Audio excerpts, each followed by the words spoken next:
The limitation typically is the owner. It's a founder syndrome problem. And sometimes it's a matter of helping the founder or the business owner understand that it's okay to let go of some things, but not just to throw it out the window, and whether they're doing things themselves or having others do them. This is Brent Hultman, a certified profit coach and business strategist.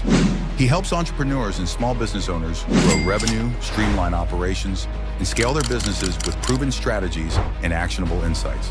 Give them specific strategies and implementation process. We get into some of that. Here's what you need to know. And what you need to know is everywhere. Everybody gives you that. But here's what you need to do to get from knowing it to having it as part of what you do it.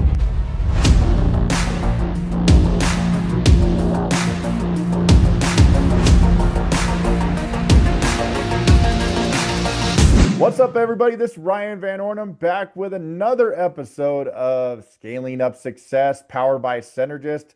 Today, I have Brent Hultman on with me today of Kairos Profit Coach. Brent, how are you doing today, sir? I'm outstanding. Thanks for asking. How about you, Ryan? Man, I'm fantastic. If I was any better, I'd be you, man. Like you are just living your best life. So tell us a little bit about what you got going on. You know, let's dive right into there. Yeah, outstanding. Thank you for that. Yeah, so really Kairos Profit Coaches has two focuses. One, I work with small businesses to help those business owners to scale up, to increase their revenue and their profitability. And then in addition to that, I work with small business coaches to equip them with strategies and approaches whereby they can do the same thing for other small business owners. So it's really a force multiplier where, I can work with a few small businesses, and then I can work with a few coaches who in turn can work with some small businesses, and we get more impact for more people. I love that. I love that. And how, obviously you didn't start overnight doing that stuff. How did you build that up?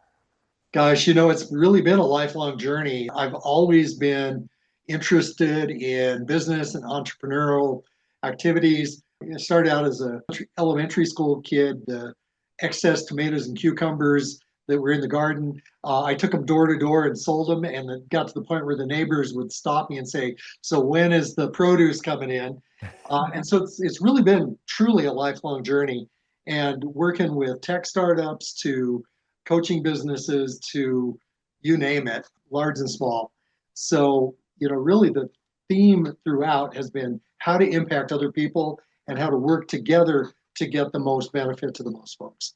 Man, you were a healthier salesman back in the day than I was. When I was in middle school, I'll just give you a quick little insight.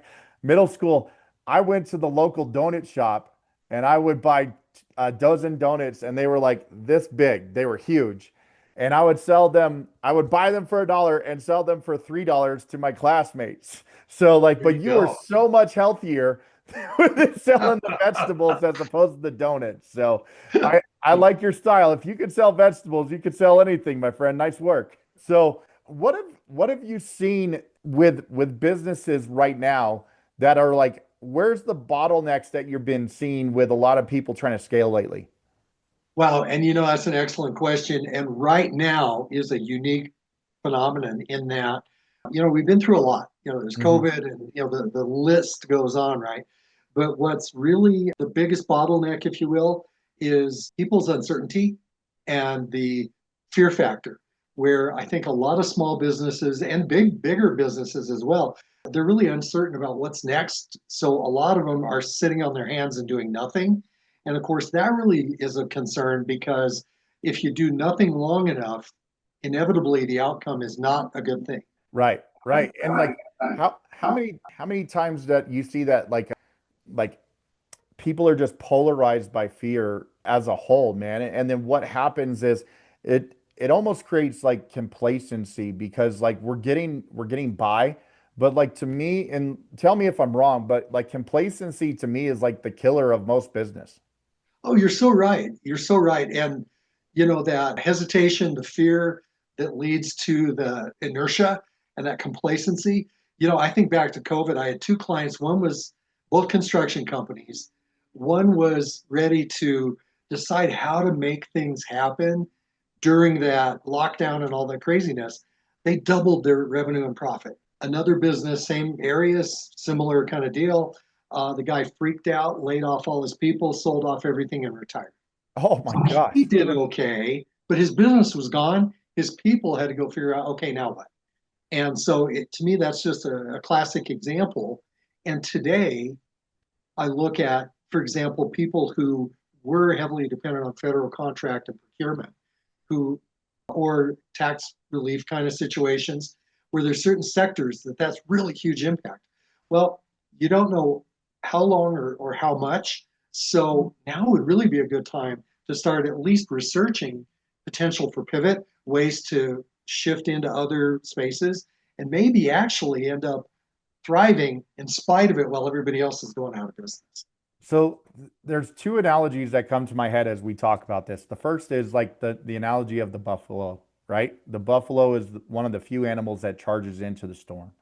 And like instead of waiting for that storm to come and just pummel you, you just get through it and get on the other side. And usually what happens is you're farther ahead than most other people in that situation because you dealt with the hard stuff first. Then I guess the second piece of that is like being able to build in a bear market versus a bull market. Like what we've seen is like when stuff is, going sideways, or like even like when people are sitting on their hands, or like even when they start calling it a recession or whatever it is, the people that build in these times, they can make it in any time. When it's when stuff's going well, there's a lot of people are like, "Yep, I'm the best ever," right? But when stuff is going sideways and you're like, "Hey, I'm just getting through, but I'm still building in this."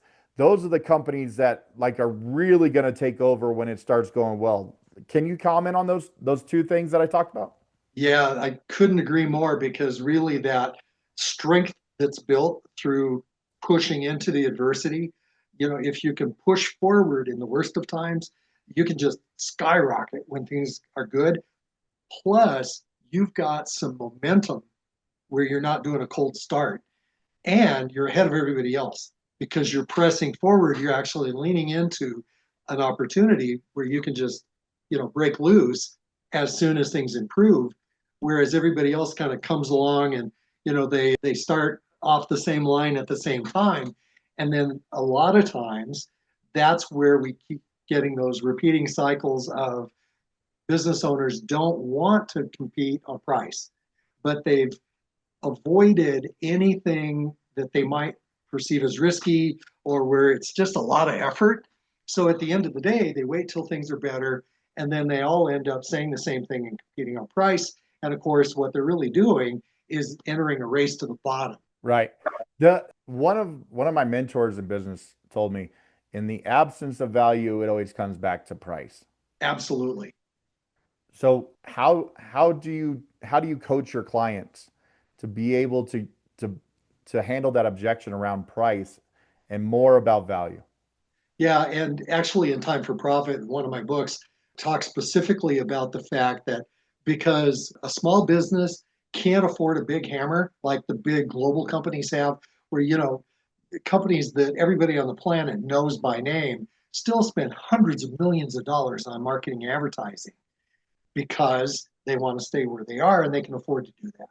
But for an average business, they can't, and they can't emulate what the big globals do.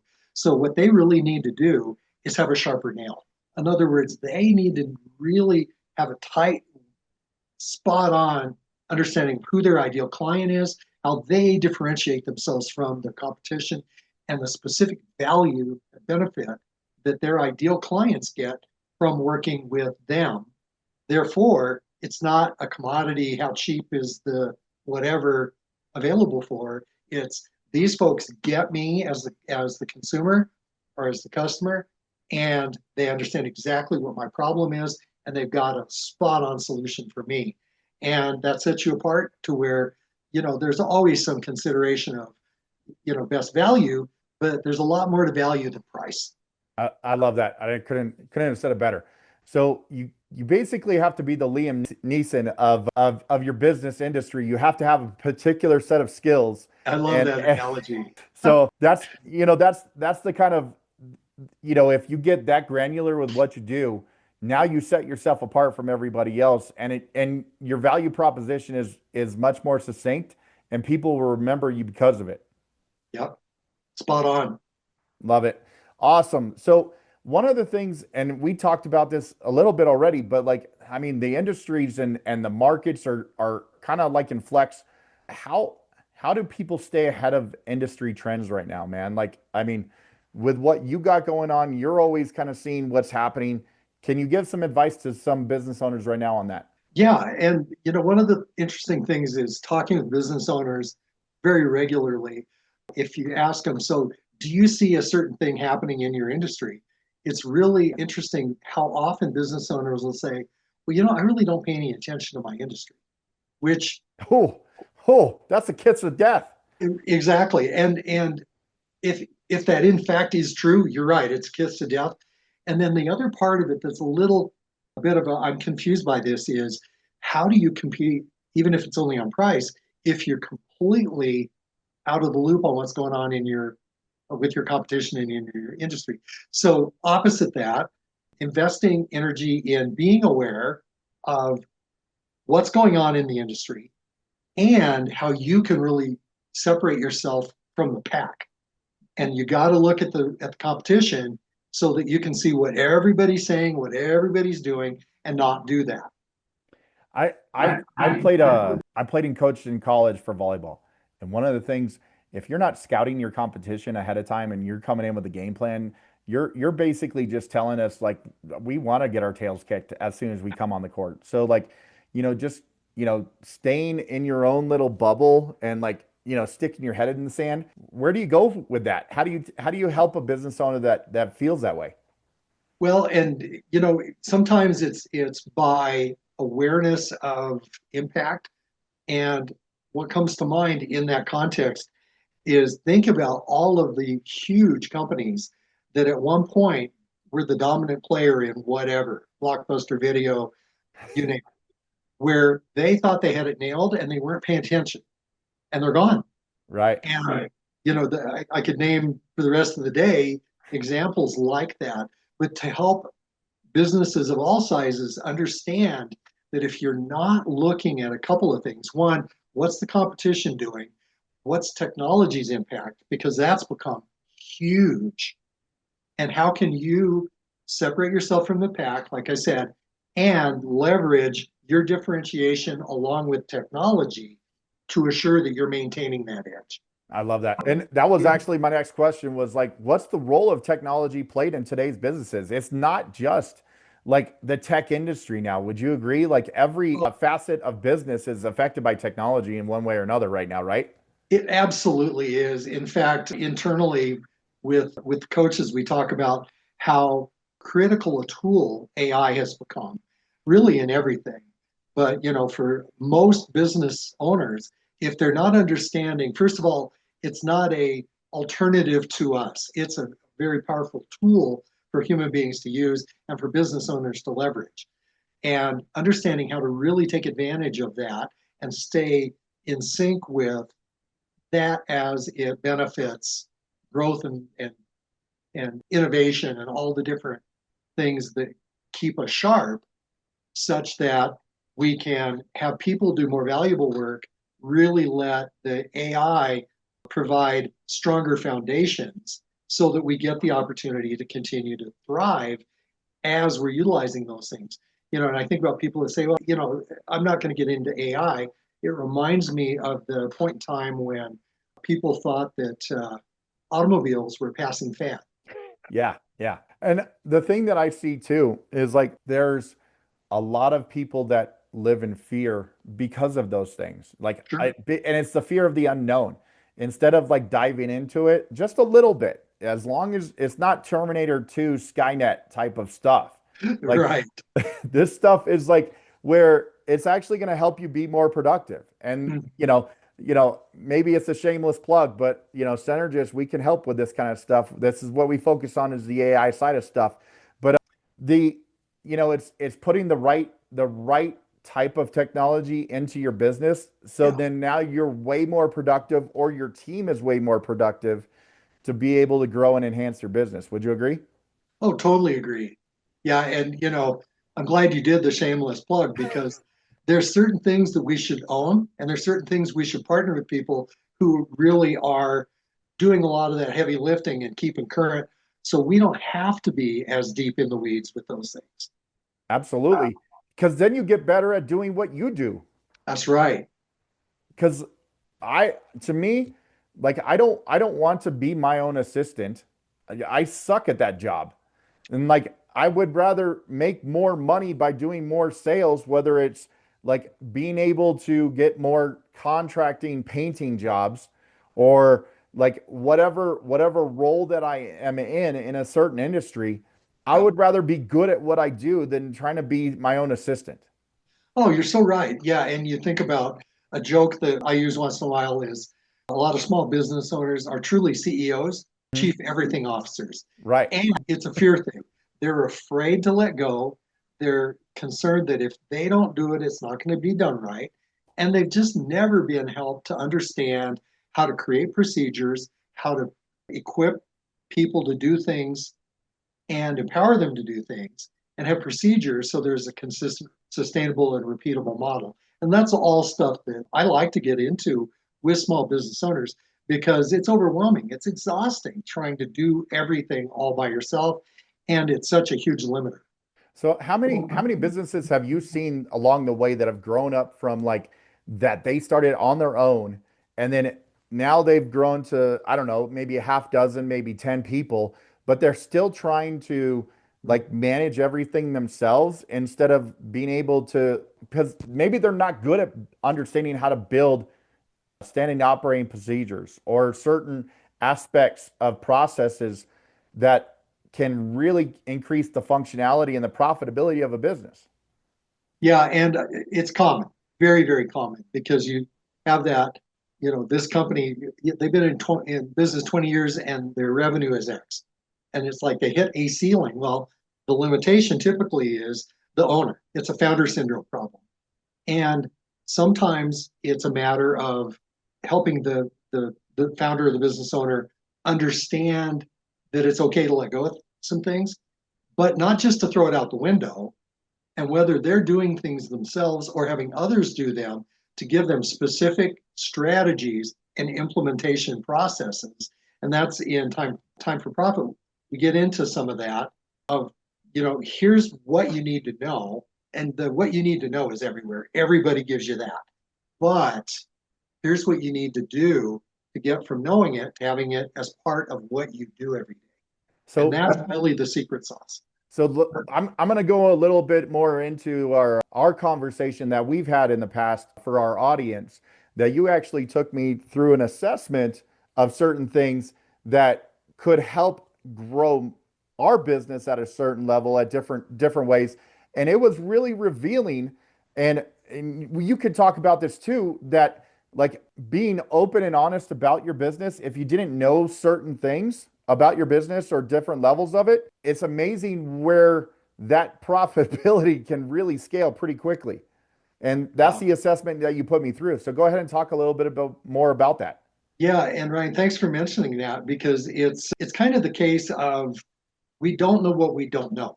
Right. And most everybody in business, whether it's a doctor, a dentist, a plumbing contractor, a hairdresser, you name it, they know what they do and they know it really well, typically. Yeah. But they're oftentimes never equipped with the nuts and bolts of, okay, how do I run a business while I'm doing my business?